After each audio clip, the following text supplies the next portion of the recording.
I love my new daily planner. It turned out better than I could have ever imagined. I think it's perfect for the person who needs to have a daily schedule, who loves to plan out their weeks, to reflect, weekly priorities, keep track of habits. How awesome is that, right?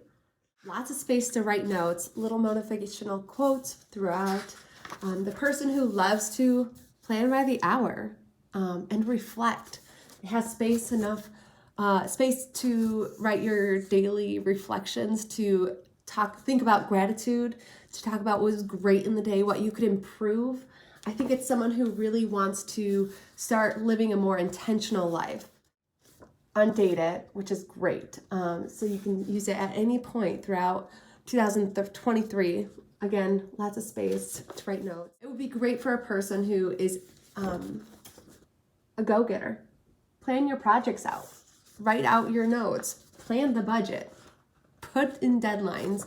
This is a quarterly planner who is great for the person who wants to get organized, who wants to be intentional, and wants to get things done.